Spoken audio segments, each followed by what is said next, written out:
Thank you, Hayden. I'm going to get political.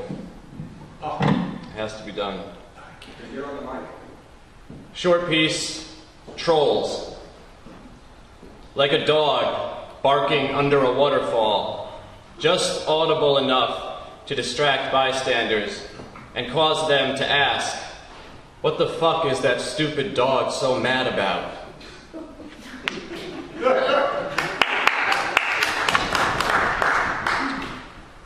This is an eventually current event. For all I know, the world will end tomorrow. A boy named Kim will press a shiny red button at the end of a steel joystick, and a phallic canister labeled DPRK will spurt due east from the north and ejaculate its uranium payload clear across the Pacific Ocean and scatter its yellow cake spores like pollen through the stratosphere and shred to shards the west coast cumulus like pillows whose feathers will fall over San Francisco and tickle to death that city by the bay before flying south by north by east and radioactivating every farm, field, and freeway between San Jose and Staten Island, and all that bread-basket bread, corn, and wheat that could have fed Korea from 1950 through today will turn to glowing green husks with nuclear silks cast upon the same rogue wind that combs over our president's hair.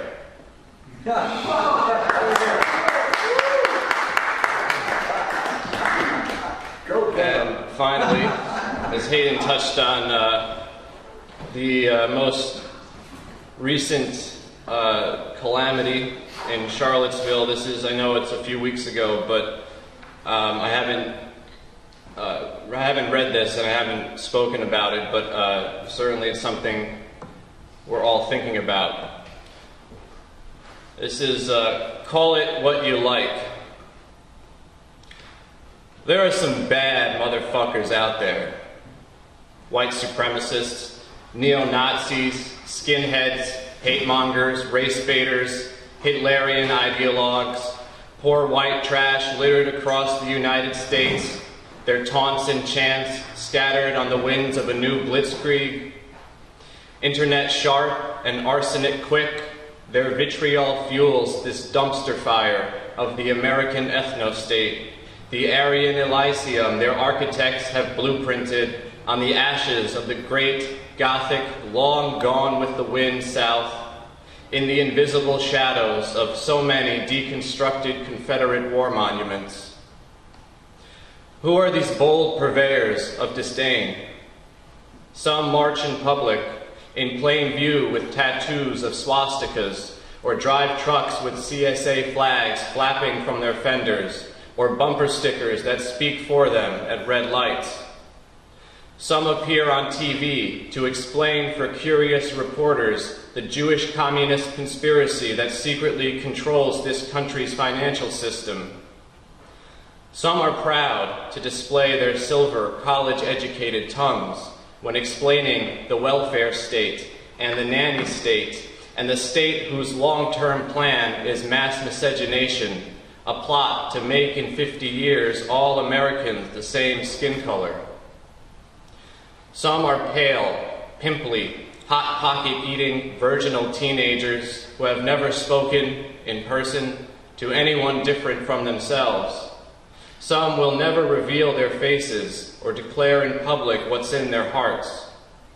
Some are in it for the lulz, will type whatever clever slur their porno-addled minds can transmit through their Doritos-tipped fingers like a 21st century gang of lost boys from the world of Warcraft, whose only joy in life involves mocking those too seriously educated, hyper-liberal snowflake cucks. Because both groups believe the other signifies what's wrong with America, but only one of them can be right. Crazy, isn't it? There are some mean sons of bitches out there. There are some cruel, ignorant pricks growing harder by the day. There are some legitimate threats to the body politic. such as Dodge Chargers driven into crowds of Democrats by misguidedly angry young men who can feel their whiteness slipping somehow away, who feel invaded by Central American refugees migrating 2,000 miles by foot to cross the Sonoran Desert and possibly find work picking strawberries in Sausalito, or scrubbing toilets in motel rooms at which no self-respecting Midwestern Caucasian would be caught dead taking a dump. Such as media-savvy crypto and not-so-crypto fascists, who equate their all-encompassing xenophobia with the economic and pseudoscience-driven racism of 19th century American Southerners. Men like, for example, Robert E. Lee, the dignified gentleman general of the secessionist army, who probably never met a Jew in his life, yet whose toppled statue in Charlottesville, Virginia, they have claimed as a representative flashpoint for all that is unwholesome, unholy, and impure about the nation he failed to defeat in battle. Clarification, the flashpoint is the toppling, not the statue itself. Threats such as the socioeconomically privileged neoconservatives who claim the Charlottesville riots, at which a young woman died by a vehicular manslaughter, was about Dixie pride, or the buzzword of the hour, heritage.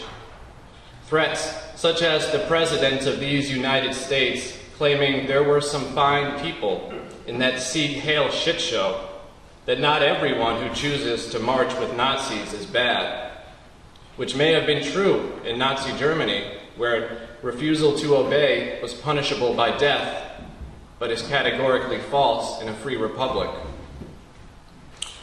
This is America, Jack. Whose side are you on? You can call it neo-nativism, nationalism, ethnocentric pride, anti-global monopolistic activism. You can call it a crying shame that your country provides the same amenities for its illegal alien residents than the third-generation blue-collar workers whose factory jobs have been outsourced to the Philippines wants. But you turn that frustration into hatred, turn that hatred into slurs, those slurs into symbols, symbols into violence, and you can call it what you like. But I call it how I see it, and I see only weakness. Thank you. Bravo.